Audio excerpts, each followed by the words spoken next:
Welcome to a Wide Flank Dev Talk. Today, Sean and I will be talking to Mark Robinson, co-founder of Space Line Studios and lead designer in the studio's debut game, 3D puzzle game called Axyz. Demo's available on Steam right now. Sean and I were grinding it last night on a Discord call. We were both just kept being like, this is a fun game. This is a cool game. I like playing this game. I don't know, Sean, what else were you talking about? Yeah, like at a certain point playing the game, it got into a more or less flow state of just like, I'm just jamming on this geometry and like I'm going and going. And I'd be talking to Alon and then I would like realize like, wait, I'm like sort of mindlessly playing the game. Like what happens if I stop and think about it for a second? Because I would get caught in like the same cube loop for a while if I didn't pay attention. It's been interesting watching streamers play it because, and I'm someone who like streams myself, and depending on the type of game you're playing, you can get distracted into whatever conversation that you're having with your audience. And the problem with a game like Axyz and flow state, and hearing flow state is like music to my ears because that's one of the things that I really strive for with the game. But it's one of those games, that, and I have seen it a bunch of times with streamers where they haven't realized that they've been going in a loop for about 30 seconds because they're having a conversation with someone. And they're like, am I stuck? Am I in a loop right now? And then they stop and then they start looking about like, okay, how do I get out of this particular area? Where am I? And another thing about that, I was streaming the game to Alon at a certain point, and because I beat it before him, you know? He beat it before me. Just talking. And Alon found this experience of like that there's a fundamental difference between watching the game and playing the game. Yes. Oh my God, I'm glad you brought that up because Sean was kind of in this infinity loop and was like, I just need to get to the other side of these damn cube and I can't figure it out. And I was like, oh, just show me. I'll help you. I already beat that level. And then Sean was like moving really fast and like going. And I was like, wait, I need to be in control to like understand what to do. Like, this is crazy. I can't help you.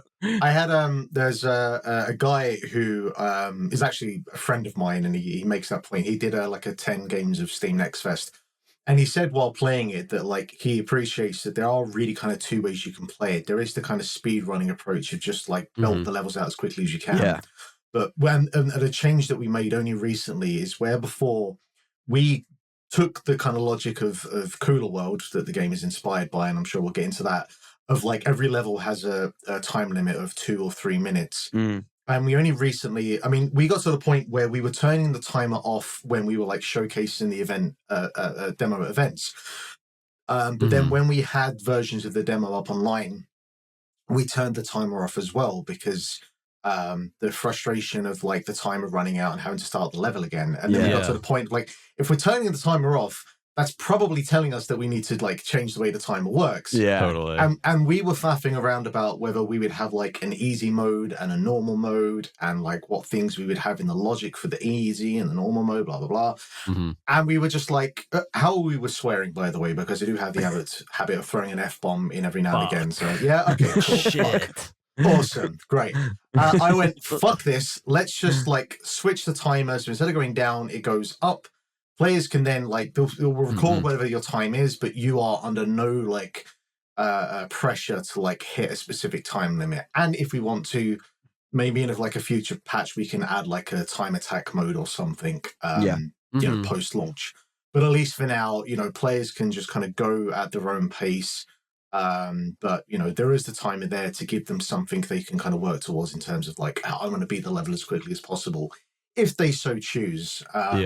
But certainly when we've had the first batch of streamers playing the game and they were using words like cozy and chill, and I was like, sure, well, that wasn't what I was going for, but like, fuck it. If they're saying that, then I'll go for it.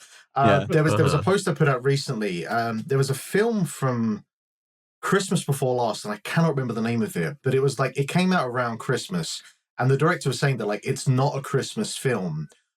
And he was kind of annoyed by the idea of it, but it's like, well, look, if people are gravitating towards it as a Christmas film, just like, hey, it's a Christmas film now, and like that's not the worst thing you can be, you know. We all watch Home Alone every year, so it's like, all right, if people are going to call Axyz like a chill, cozy game, and they get that vibe from it, then all right, I'll roll with that and accommodate as best as I can.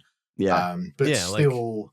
as they get into the later levels, which no one's played yet, they'll probably realize it's not quite as chill and cozy as they realized. Well, even within the arc of the demo, it's like you hit a midpoint. Like, because the first few levels, I was just like, I'm gonna be blasting through this thing. I'm a gamer, but like by like level 4 or 5, it's like, oh no, like this is I've learned the mechanics. It's time to like start messing around with the mechanics. It is quite funny how many people have kind of made the point about, I wasn't sure for like the first 2 or 3 levels, it seemed too easy. It's like, well, they're easy for a reason. They're tutorials. They're teaching you the game. They're not even levels, they're tutorials. Yeah. But because the way that we do the tutorials is, it isn't explicitly saying these are the tutorial levels. It's all we try to like, because we had a first idea about, we would just have like literally a tutorial level that would teach everything, but that would mean one more level that we'd have to make and figure out how to do. I was like, no, just bake it into the first couple of levels. And totally. because it also meant that like the people that just weren't into it would just bounce off, and we realized that. But I think it overall, like those first few levels really help you to fully understand, like, oh, this is actually like, first of all, the first level teaches you, no, this is not Super Monkey Ball, this is a grid-based puzzle game. And yeah, it's kind of like level 1 is a make or break in terms of camera zooms down onto the ball, you move forward 1 space. Oh, okay, this is not Marble Madness or Super Monkey Ball, blah blah blah. Let's go from there. So you have it seems like you have a pretty good understanding of like how your game. Well, it sounds like 2 different things. One is which that like you have a good understanding of how your game's perceived, but you're also willing to like go with the perceptions in a bit, like yeah. I mean, like, as much as we can with like the limited amount of time and scope that we have. Yeah. I mean, we had a prototype of the game, so we started developing the game back in July 2023, and we had a prototype within about 3 months, which we then immediately took to a showcase at an event. Sick. And that first like version of the demo, which maybe I'll put up someday, but like there's no control tutorial. Like we literally had like a whiteboard that I took and wrote the controls down to explain like how the fuck the thing like works. Yeah. The levels are not intuitive. The demo is far too long, far too complicated. But like the second kid that sat down, who was about 12, played through the whole game in like 1 sitting. Hey. Which at least made me kind of think that, I guess we have like something here. There's something, But we ended up showcasing the game about like 12 or 13 different events. Like we got a lot of hands-on playtesting, and that really kind of helped us get like a kind of understanding, like, okay, do people know what Kula World is? And you know, we'd have a lot of people that would walk past like, there was this game with a beach ball on the PlayStation 1. Yes, it's Kula World, but with vaporwave. Thank you. But you know, also just having like other like just people who didn't know what that game was kind of sit down and play with it and vibe with it, and you know, like we get the feedback that you would get at events, and a lot of that was like really useful feedback. And then sometimes they would ask for like things that I didn't want to do, but then there was like a kind of, I knew why I wouldn't do certain things. Like you can't move the camera with the right stick to like look around. I did try that. Yeah, no way.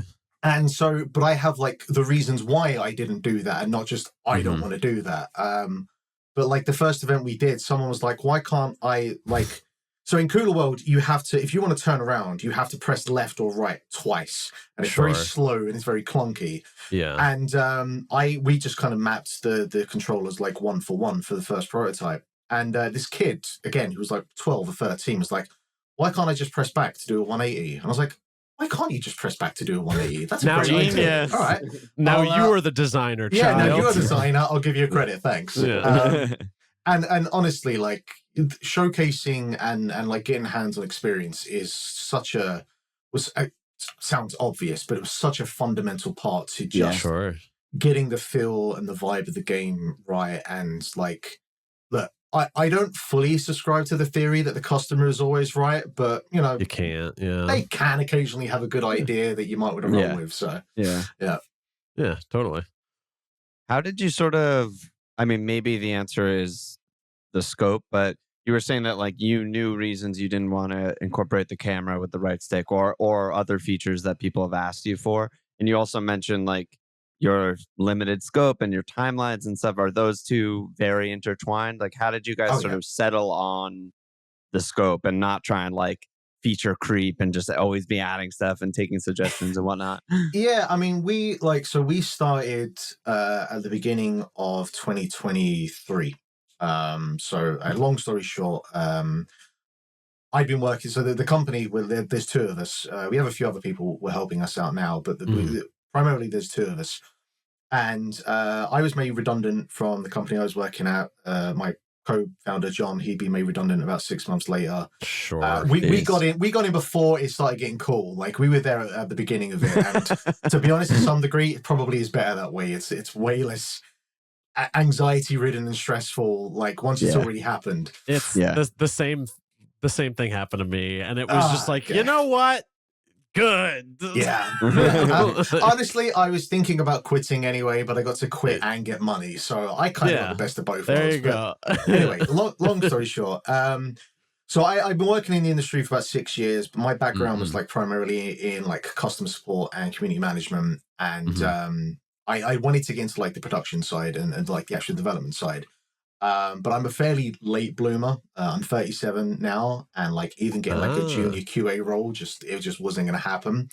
So like John, I was around his house and he was like, "Well, you always wanted to make a game. Why don't you just make a game?" And I was like, "Oh, why don't I just make a game? You want to make a game with me?" And we'd worked on like some game jam stuff at our former company, and so like we'd had a bit of a kind of rapport together. So he was like, "Yeah, let's do it." And so we worked on an original prototype for about 6 months that I thought was small in terms of scope and scale.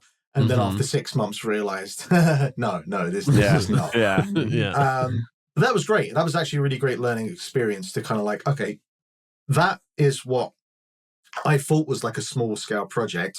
But now I know how to really make a small scale project. Yeah, sure. And like the biggest problem that we had with, there were two big problems with like the first prototype. One was that we realized that we'd need like a fair amount of animation, and neither myself or John can animate, and didn't really have the time to learn how to do that and it's expensive. And it's exactly. And like my goal was that I wanted to make a game in about 18 months for like our first title, which is pretty ambitious.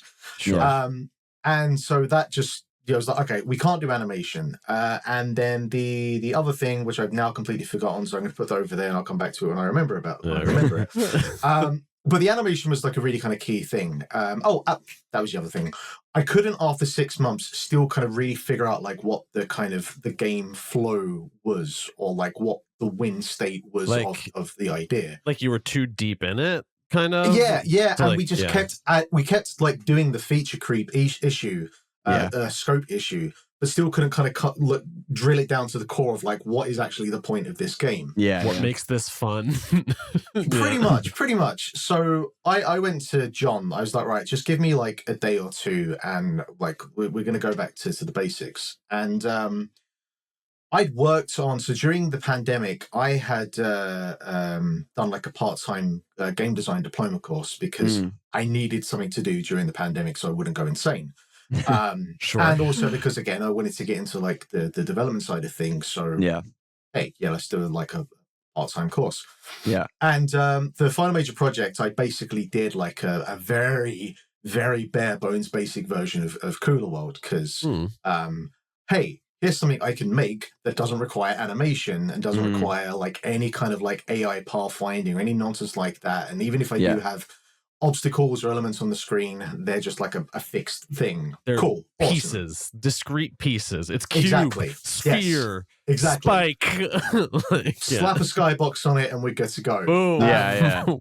And so I was immediately thinking about that again. And I was like, okay, there isn't really much in the way of like a proper spiritual successor to Kula World. There is a game called The Gravity Trickster on the PS4, but that has no one knows that that's a thing.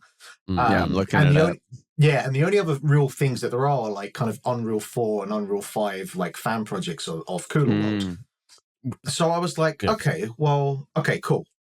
Could do a spiritual successor to that. Everyone's into spiritual successors at the moment. I love Signalis, like an incredible like kind of a fusion of Metal Gear Solid and Resident Evil. Cool, that's awesome. There's been loads of like these kind of different spiritual successors over the last couple of years of basically people who were my age that played these games from the 90s and 2000s. Those games aren't being made anymore because either they don't fit AAA scale or the IP is locked in Embracer basement somewhere. And so it was like, cool, okay, I can do that.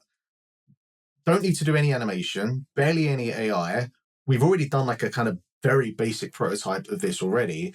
And there's very few like moving parts to it, you know, in terms of like there's a ball, there are blocks, there's a skybox, and then it's just like basically game feel and level design, which are two things that myself and John can like make and do and can really focus on that instead of having to worry about, you know, these like really extravagant kind of like environmental set pieces that people are going to look at for like 3 minutes before moving on to the next area or whatever the case may be. Which is why, you know, we were able to have a prototype within about 3 months because it was just all the blocks, we get it to move seamlessly, we go from there. So yeah, that basically kind of set the tone for like the scope of the project. And, you know, there were like a bunch of things that won't be in the final project, but, you know, those things we just put to the side of like, here are some nice to haves that would be great to do, but also like, and I think this is really crucial for any game, basically. Like, you can have a bunch of things that you really want to do. But if they're not in there, do you still have the core experience? Can you still say, this is the game that I want to make? And for myself at least, I feel that that's still the case. Even though we don't have a level editor or a shop or about 12 other things or online leaderboards. Skins for the ball. I mean, someone was like, "Oh, you're gonna have the beach ball from Kula World in there." I was like, "I don't know, maybe." Sure. We'll see. Yeah, totally. I'm gonna say, like, I appreciate how forthright you're being about Kula World as the source of inspiration. Because I mean, I would be a charlatan if I was like, "No, Kula World." Nah. That's never heard of it. I looked at that once. Yeah, the jokes I kept making to Alon last night were like, I know Kula World, Mark. Like, you're not gonna get away with this, Mark. But like, truly, I have to ask for you guys, like, as from like North America, like, surely you know it more as Rollaway more than Kula World. That's Alon. I just looked it up on Wikipedia and was like, oh, in North America is called Rollaway, but I didn't know the game, but Sean always knew it as Kula World. Yeah, interesting. I cooked up a whole little story to myself that was like, oh, it was only released in Europe and Japan, so like Americans aren't even going to know about it. But I think it does feel like a real European game. I can't explain why. It's a Euro game for sure. Yeah. Really, I need to know more about. There's like an arbitrary Egyptian skybox to it, which like feels kind of like a European choice of just like Egypt, huh? I don't know. We could riff on it's just a vibe. That's all it is. There's just a vibe. It's one of those things you can't explain. Yeah. You can try to nail it down. But yeah, so it is this game that's like clearly indebted to this old design in a way. And I guess I'm curious, like, what like choices have you made to distinguish your iteration of this design? Like, what have you been thinking about? Like, have you been thinking about it? Like, how do we make this different from Kula World? Like, is that even part of your process? For sure. Like, I mean, the bit that I kind of left off the end there when I was thinking about, okay, like Kula World is like the kind of base framework to work from is great, but it needs to have one other kind of like core thing that will make it different. And I'm not talking even like the aesthetics, because aesthetically it is quite different. But I was thinking, I just immediately went into like the back catalog in my head of like, okay, look, think of games, think of mechanics, what could we work? And my brain just, it kind of like, it pulled the lever of like the roulette wheel or whatever, and then it landed on VV with the gravity switch. Yeah. And I was like, fucking gravity switch, yeah. We can add that.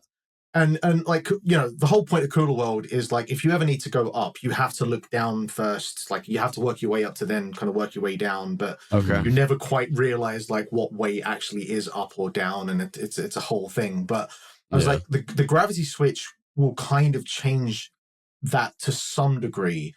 But we can also have a lot of fun with that because we can make like environments a lot more, because a lot of the Kula World maps are quite small and quite contained. but with like a lot of the Kula World, the Axyz maps, because we changed the timer, and because of the gravity switch, like the maps are a lot bigger.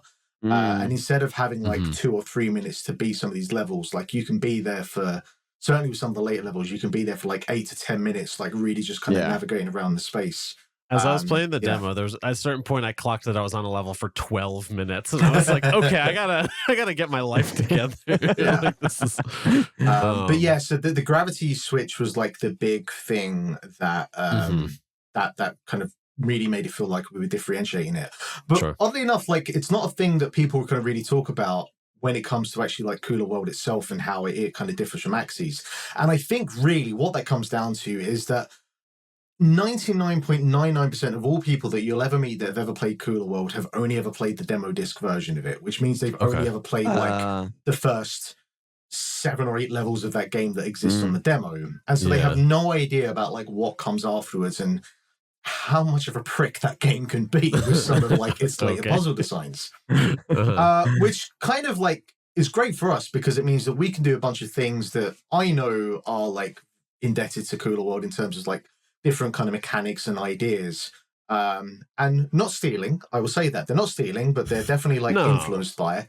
But then taking like elements of say like, so Kula World has an ice block, and the idea is that if you land on an ice block, you continuously roll onto it till you like land on a normal block. So you're on that fixed path. Yeah. So it's like, okay, well, what can we do to take that, but then modify it slightly? So what we did is that if you jump from a high enough point, you can smash through the ice block and then land on like whatever is below.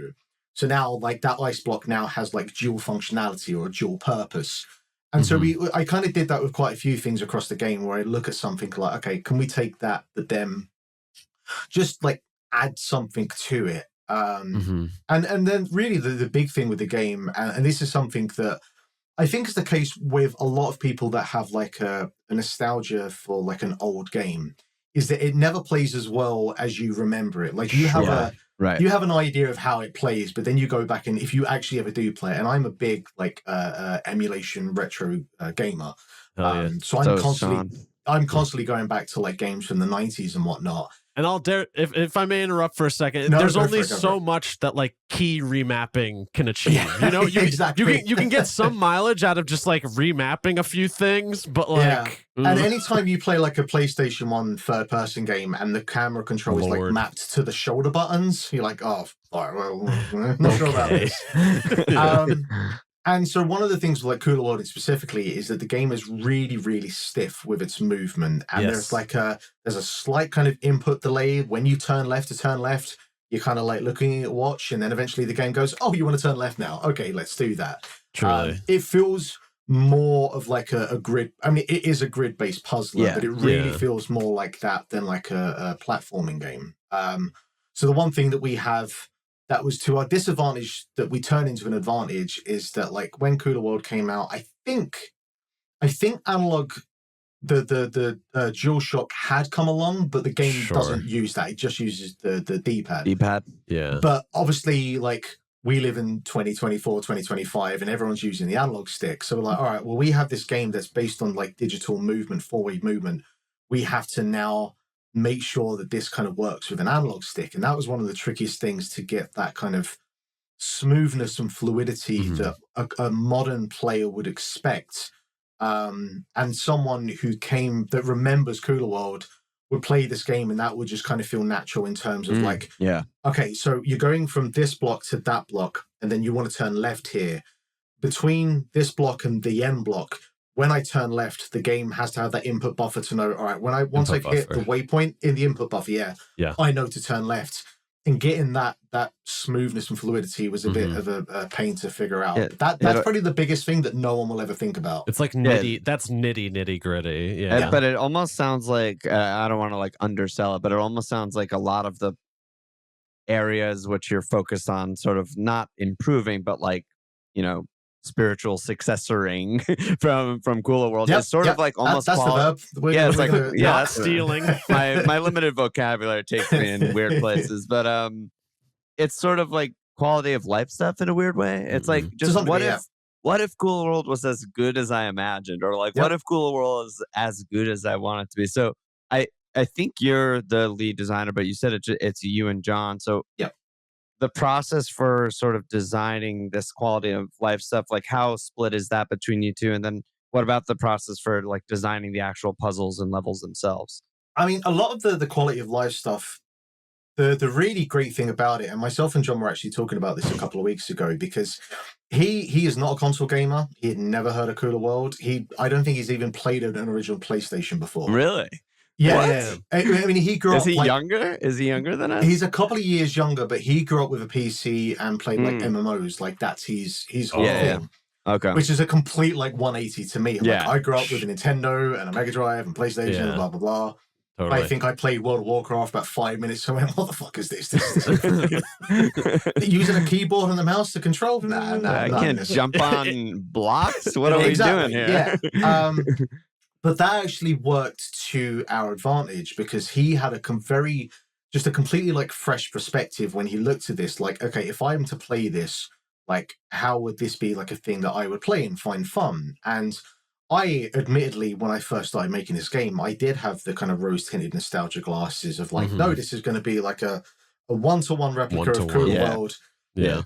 And it quickly became obvious that that just wasn't going to work. You know, when we went to the first event to showcase it, the game only worked with D-pad movement. Like, we had not assigned movement to the analog stick yet. And obviously, everyone was trying to use the left analog stick. And I actually use the D-pad. I don't know what that says about me, but no, yeah. I mean, I still use the D-pad. Like, it just feels more natural for me. But like, I fully understand now we have the analog stick movement in. That makes sense as well. And so there were a bunch of things like that. There's one of the big things, and we literally just over the course of a morning decided that this was the smart thing to do. Like in Kula World, so for anyone who's never played it, we've been waffling about Kula World for like 20 minutes now. But I was gonna say, This is basically the for Kula anyone? World episode. What's Kula World? for anyone who's never played it, you're basically on like this kind of floating 3D maze in an esoteric space. Yeah. And you're fixed onto it like Spider-Man onto the blocks. And like, if you go around the side, your axis changes, but you're still kind of looking that way. Yeah, the perspective sticks with the avatar, which is a beach ball. I think it's also just really quickly important to say, because you mentioned it at the beginning, but I realized we didn't describe the actual games at all. But you were saying it's not like Super Monkey Ball or Marble Madness or anything, which I kind of expected going in. I'm a ball. I expect to roll, you know? But it's very like gridded. Like, you press forward, you move one space forward. It's you know. I mean, everyone thinks it's like a physics-based movement platformer, and it's not. No, it's not. But the thing, but with Kula World is like, if you jump off the map, which is something that can happen quite easily, you have to start the level over again. And we realized, and I think part of this is because our levels are quite a bit longer than like Kula World levels. You would get halfway through a level, then jump off for whatever reason, and then have to start over again. And that felt really punishing. And we saw a lot with like doing showcase events that like people would like fall off a couple of times and then be like, okay, I'm good, and then walk away. Yeah. And I completely understood that. And like, so John was saying like, okay, why don't we have like checkpoints in or something? I was like, but you can't really do that because the levels aren't linear, so you can't put a checkpoint somewhere in. And that just, I'd never thought that would have worked. So we sat there literally over the morning and we're like, okay, well, why don't we just have like a rewind feature? So if you jump off the map, it'll rewind you back to a safe spot. And because of like the vaporwave VHS aesthetic, we can like literally have like a rewind look and sound to it. It worked, like, it's like, son of a bitch. That's, and that was purely just him coming from the perspective of like, this feels really punishing. Me coming from the perspective of, cry bitch some more. Like, I play hard games I played Mega Man 2 when I was 5, you know, like whatever. Figure it out, exactly. Do better. But understanding that like there is a middle point that we can find, and that was a lot of like the quality of life features was just that, like him coming from a completely fresh perspective, and me being open-minded enough to realize that yes, you can do all these things in this specific way, but you are going to like only tailor to a very specific demographic. So let's find a way where we can do this, where we can both tailor to like more kind of casual players isn't the term I'm looking for, but people that wouldn't enjoy playing the original Kula World. And people who do, basically. And the tough part of that was finding the the kind of fluidity of like, again, I mentioned we was thinking about doing like an easy and a normal difficulty, and Sure. we did realize it's like that's just, it doesn't sound like it would be a lot, but it's still an extra level bit of work of like, okay, well, how do we map that into the UI and the main menus, and where do we, like, if a player wants to change between normal and easy, do we do it from the get-go? It's do we do it through clunky. levels? It's really clunky. Like after exactly. they've died 5 times. Because like anytime in a game where the prompt comes up like, hey buddy, do you want to try the easy mode? It's like, exactly. No. Yeah. And it's like, what even is hard mode? It's like, oh, like no rewinds and more spikes and bigger ball. It's like, the time makes so much more sense. It's like, how quickly did you figure out this puzzle? Like, makes more sense. Yeah. And we, you know, like if we'd had more time and more, basically more time, like we could have maybe done it in a way where levels were slightly tweaked, whether you were playing like an easy or a normal mode. But then, you know, for what we were doing is like, that's just not going to be possible. So, yeah, it really, a lot of it just came down to the time limit. And I did have the idea that maybe like we could switch off the rewinds if players didn't want to do that. Sure. But what we can do instead is like, we'll probably just have like achievements for like beat all the levels without ever using a rewind. Because one of the things with the rewind feature that some people figured out is that you can actually use that to your advantage to collect items in ways that you weren't intended. Oh my god, that's fucking awesome. I mean, so if you jump off and hit the tape, it will still say that you've collected it when you rewind back to it. So when hopefully speedrunners start playing, I was thinking speedrunners. Like you get to like level 1, I can imagine them like instantly 180, like obviously die here to get the key, and then like I'm like, oh my god, awesome. So like, you know, and little things like that, I'm absolutely leaving in, you know. But yeah, the way to kind of accommodate to all people is like, okay, if you want to play like a perfect run with it, just achievements, fine, whatever. That will should hopefully. And I want to affirm the design choice, because like pretty immediately when playing it, like when I was on mic with Alon, like I jumped off and fell. Was like, oh, I died. Like I like felt like a pang of like, shit, I'm gonna have to restart. And then it rewinded, and I was just like, oh, pulls you right back up. Pleasant. Like that's nice. It's like a good place to be. Yeah. And I'm not sure it deprives like the core of the experience really, because like, I'm trying to cook up a question in real time. Stick with me. That like I when I'm playing this game, when you look at the game, it's like observable as a puzzle game, right? Yeah. But over time, as I was getting more in the flow of it, I started to feel like think about it more as like an exploration game. And like I started like, was that something you were thinking about in the design process, like exploring as opposed to just like solving, or what's the relationship between those two? I mean, so in an earlier version of the game, we just had the key, which you need to unlock the exit, and then we had the 5 cassette tapes, which unlock like harder levels or bonus levels. And the tapes were very much in there for the purpose of like giving me an excuse to make levels bigger, to force players to find like all the different ways that you can navigate around this maze effectively. And exploration absolutely was like a kind of core fundamental part to that. It's like a signal, like you can get over here if you, if you want to figure it out. And I had neon white in the back of my mind. Dude, about, I was going to bring that up. The presence, how you can find like different ways that aren't quite as conventional. And obviously, this is much more kind of rigid in that design compared to the way that neon white does, but still the philosophy is kind of similar. But then even with like the tapes, a lot of the environment still felt quite barren, and there just wasn't enough there. And so like the, you know, like coins and fruit and whatnot are all in Kula World, and like the coins really are just there as that kind of like mini dopamine hit that you get every time that you pick something up. It's you know, it's the kind of standard convention of any platforming game. Like, why am I picking up this coin? Because it feels good to pick it up. Literally. So once we kind of established like, okay, well, how can we like implement the coins in a way that doesn't feel invasive, doesn't feel like the players have to pick these up if they don't want to, and that was just purely just like, okay, well, we'll just add a high score that isn't essential to like, because this is one of the things that I sometimes have a struggle with games where further levels are gate locked behind like collecting however many things are needed to be collected. And purely, if you want to get from level 1 to level 2, all you need is the key. That's the only thing that you need. And then the bonus levels are bonus levels, so they're not essential to like beating the game. And so the coins then just became this perfect thing of like mini dopamine hits I can put anywhere in the level, and then I now have an excuse for me being able to make these levels as like expansive and exploratory as I want to. And it was just as simple as just like throw coins in, you know, like, and that's it. And it was very funny. I was watching a stream not too long ago, and this kid who was like basically critiquing every single thing in the game, and hilariously enough ended it by going, "Cool, I really enjoyed that."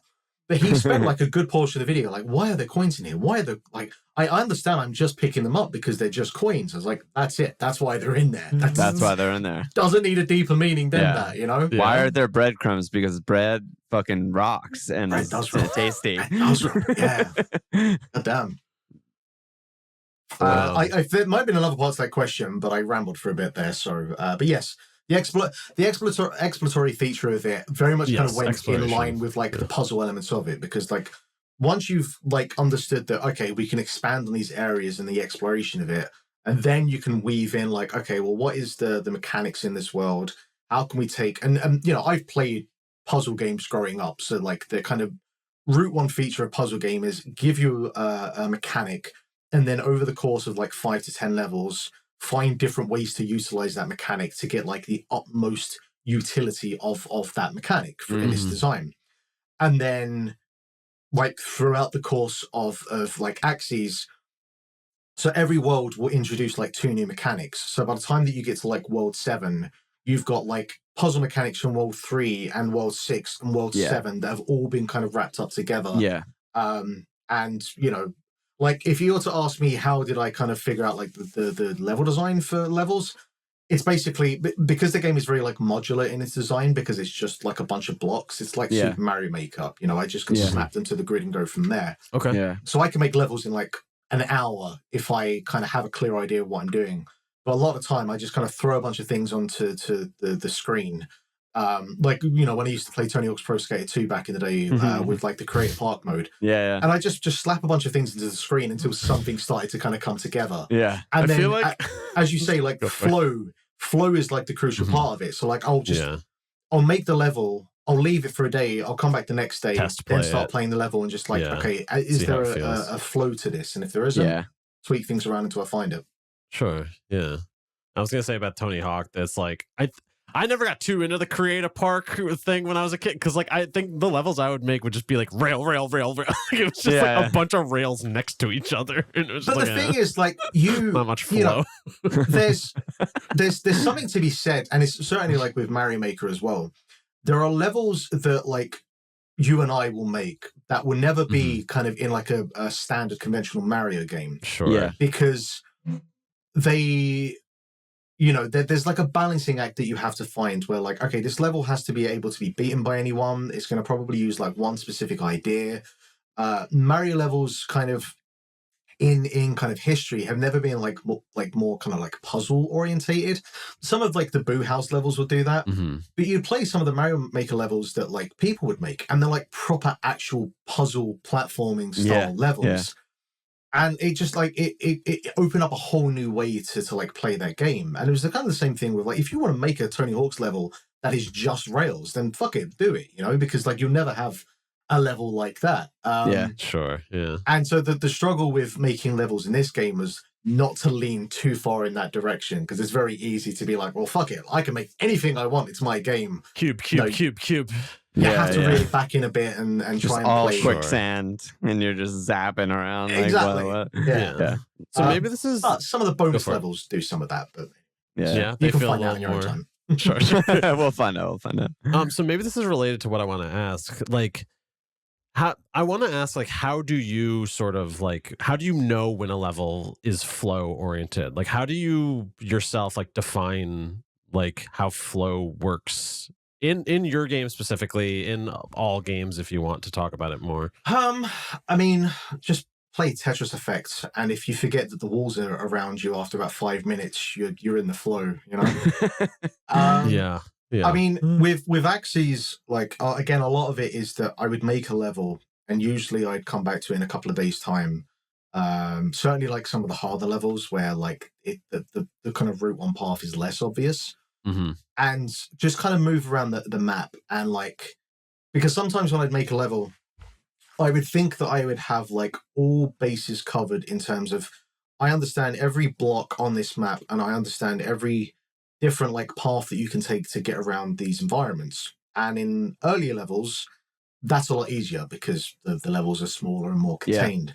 But certainly as they get towards some of the later levels, it's harder to track every single way that you can do that and that flow, as you mentioned. Yeah. So to be honest, to some degree, just because of the lack of time, because this game is coming out quite soon, I can't say for certain if like some of the later levels stick to that kind of the conventions of flow as I would like. Yeah. And that will be very much kind of left up to the gods and streamers to kind of showcase to me if I have nailed that or not. Yeah. And if I haven't, then say la vie, you know.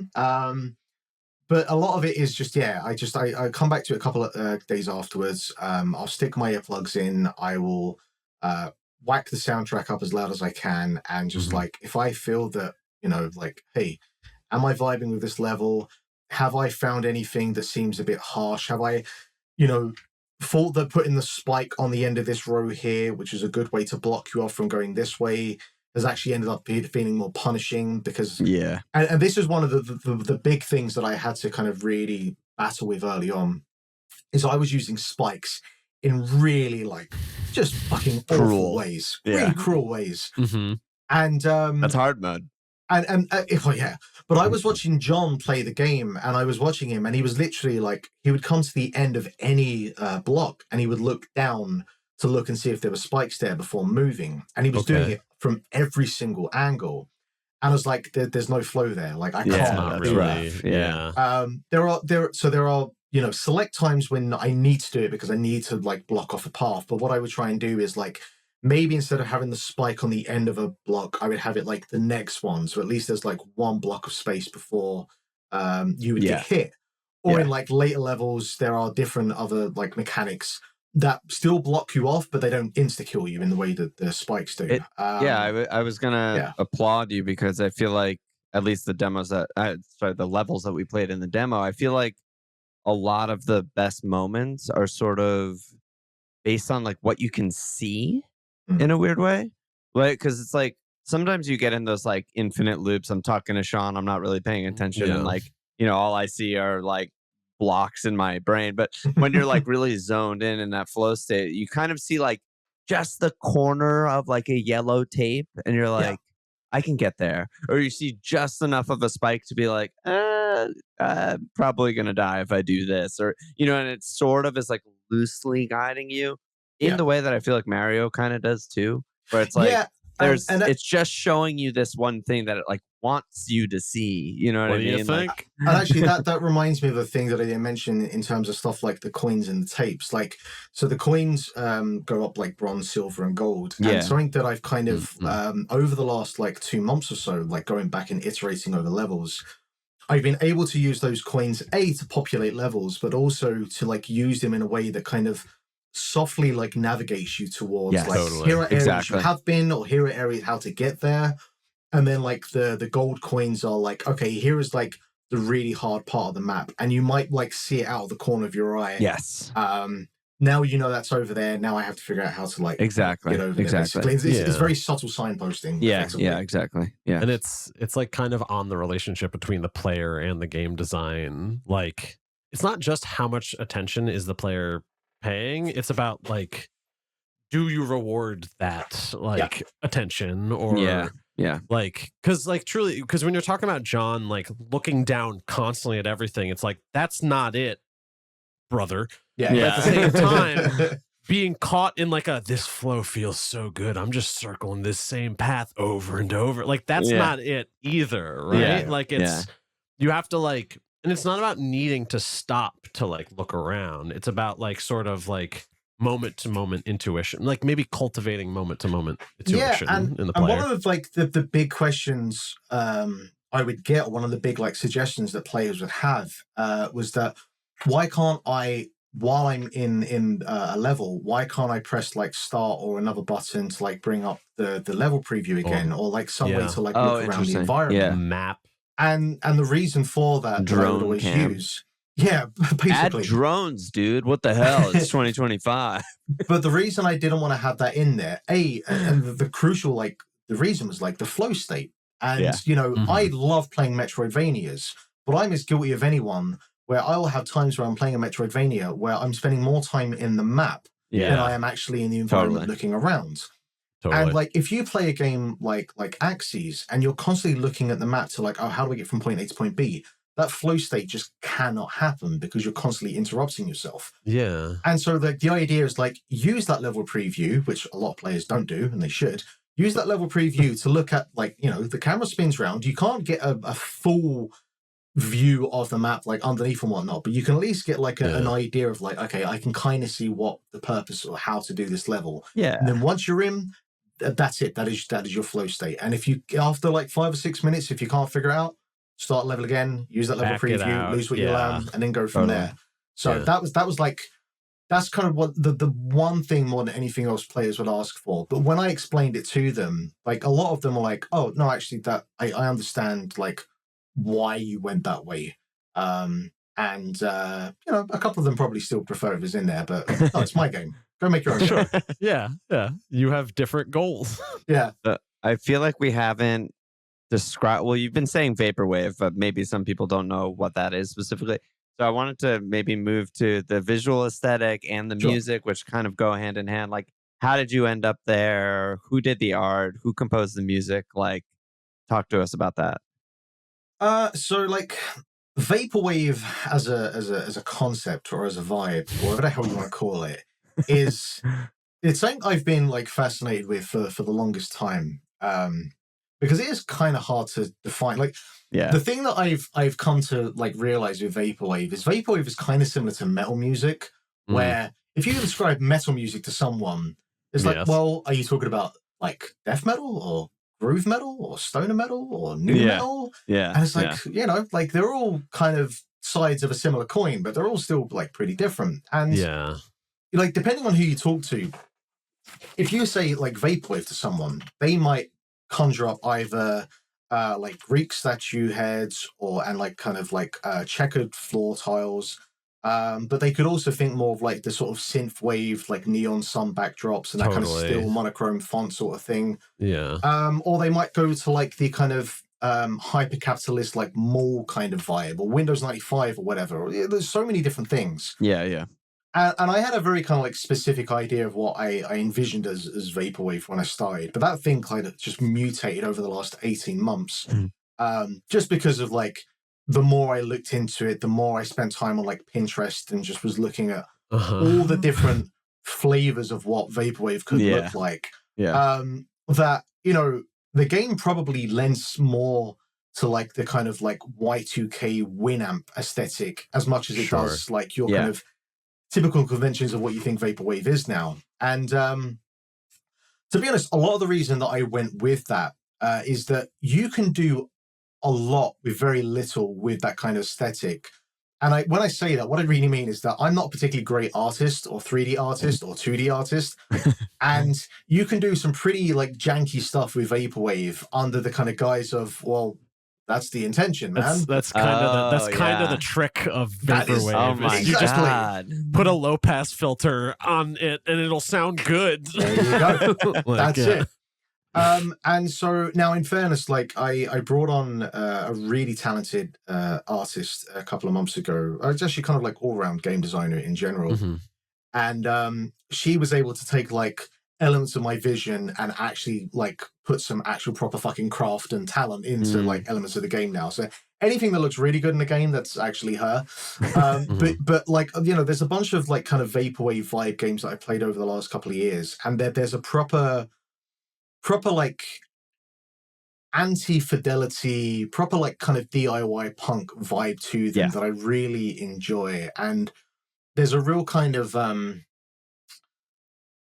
I had this analogy that I kind of conjured up a while ago about that, like the AAA gaming space at the moment feels a lot like kind of 80s hair metal, and that it's really requiring kind of like Nirvana-esque grunge movement of like proper kind of lo-fi DIY style aesthetics, and like back to basics in terms of just kind of overall like visual and game design. And Sure. we probably won't be able to fully kind of replicate that just because of like the world and the it's 2025. you can't really do that anymore. Exactly. Like, Counterculture can't happen because counterculture exists in every kind of like facet of the internet now, you know? Yeah.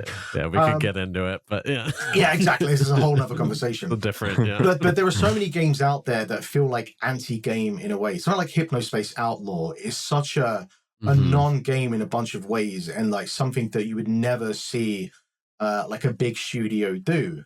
And not to say that my game is in any way to the level or quality of Hypnospace Outlaw, but like the kind of general like punkish vibe is there, and vaporwave has elements of that because of like these sort of like anti-capitalist, anti-consumerism kind of, and like a little troll kind of. Yeah, exactly. And best case scenario, it's like a community oriented thing too, of just like there's such a community to that I kind made of thing. my tape, like, you know, it's like a very and then like to the music side of that, like again, you know, vaporwave music basically incorporates so many different kind of styles and genres and electronica.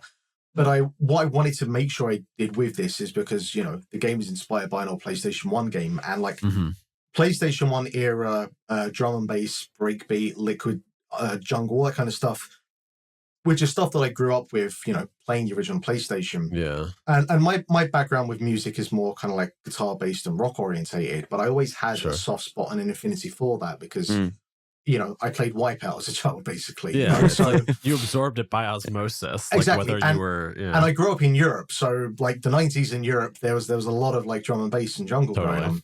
So my goal really was, again, going back to like Tony Hawk's Pro Skater, I love the idea of taking like a mixtape of artists and just kind of going to them like, hey, here's the game, here's the vibe, here's a selection of genres that I'm working with. About 4 minutes long. Keep the intro and the outro relatively short, so you get to the song pretty quickly. Yeah, and then go for it. Whatever works in your mind, I'm happy to go with it. And I had a couple of composers that were sort of the kind of like focus point in terms of the musical styles, and then just kind of went from there. And so I found like a bunch of artists on Bandcamp.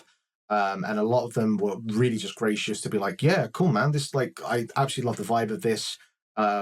Either here's this track for like a really reduced price compared to if I went and got like a song composed. And so, you know, like I was quite thrifty in terms of how I was able to put the soundtrack together, but it's ended up working out where like a lot of people that have played it, like one of the first things they'll go to is like, this soundtrack is like fucking insane. The music, yeah. And I'm really, really proud of I'm A, proud of it, but also B, conscious of that I had nothing to do with the actual like construction of any of the music. I just kind of brought everyone together. You picked it. Or the visual aesthetics. And before we forget, what's the name of the artist that worked on the game?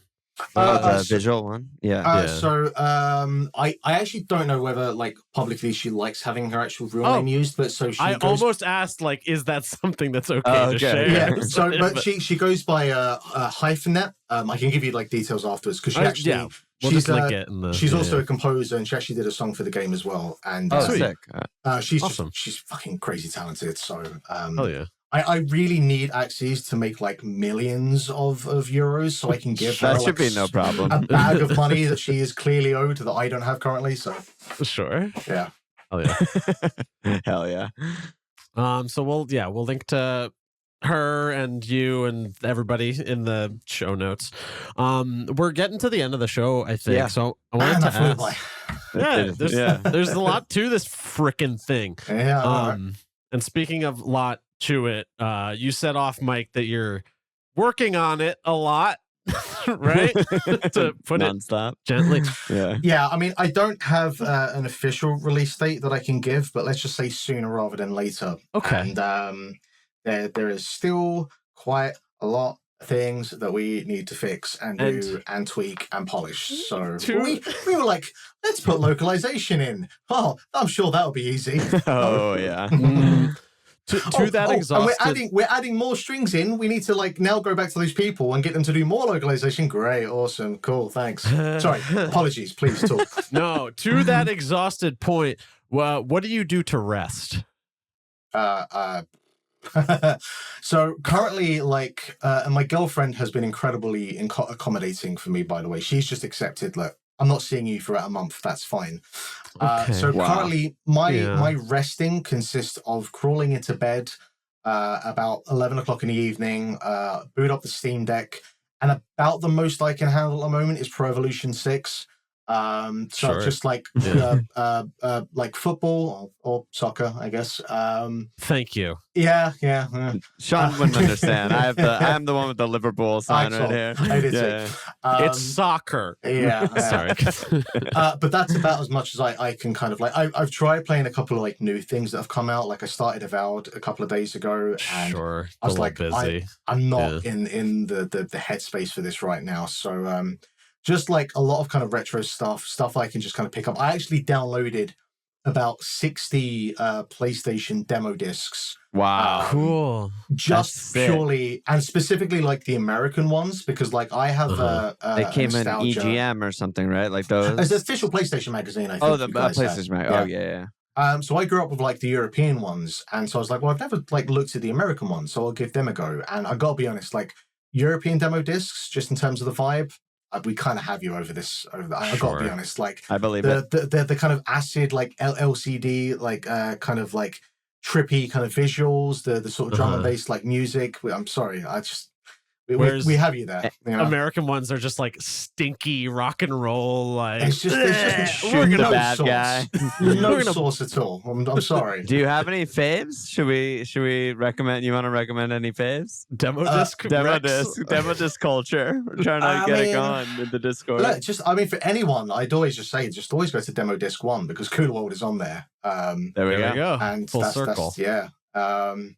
Yeah, I mean, I remember growing up, like, I played, like, the first level or two of Crash Bandicoot about 1,000 times. And actually, there was a friend of mine who he has a YouTube channel, a guy called Sean Johnson. And one of his, like, favorite games that he talks about, he did during, like, a Capcom series, was a game called Rival Schools. Which is, like, this really great, like, 3D Capcom beat-em-up. Oh, cool. And again, like, the demo for that had, like, 4 characters and... probably couldn't play that game for shit these days, but back in the time. And then there was a band later on called Rival Schools that came out they took the name from that game. So I was like, hey, that's really cool. So yeah, cool. It's the sort of thing. This is getting way off. We're wrapping up. It's fine. Yapping and rapping. There was a Just Cause 2 demo on the Xbox 360 that I literally played for like 6 months in like Unreal Tournament 2004 demo. But the thing I want to communicate is that like when you actually get the full version after internalizing the demo for 6 months, it's like, oh, whoa, like it's like a wild experience. But I remember like when Metal Gear Solid 2, the demo disc came with the Zone of Enders game, and like that game sold like gangbusters because obviously everyone just wanted Metal Gear Solid 2. And I think it was the whole of the bit on the boat at the start. I think is the whole section. And I'm not like a big MGS2 guy, but like even that whole kind of like first section of the game is kind of like the peak of gaming in terms of just like this is what everything a game should be. You know, the way the raindrops on the camera, the jump between the PS1 to the PS2 in terms of visuals, which is like for me the biggest leap we ever had in terms of like graphical quality. And just the overall like tone and vibe and feel of it is just it's a real kind of piece of magic. And you know, like that is probably like the most famous demo disc I could think of. And it's just the one game, and it came with and it's the smartest thing to do. It's like, hey, we got this game over here. Not sure if it's going to sell any well. Let's just put the Metal Gear Solid 2 demo on it. Yeah, exactly. And I'm sure like the cover literally has branding that's just like, oh, it comes with. By the way, because I saw actually, I was in a retro game shop yesterday, and they had a copy of Final Fantasy VI for the PlayStation, and it has on it, and it comes with a demo for Final Fantasy X for the PS2, which I had no idea that was like a thing.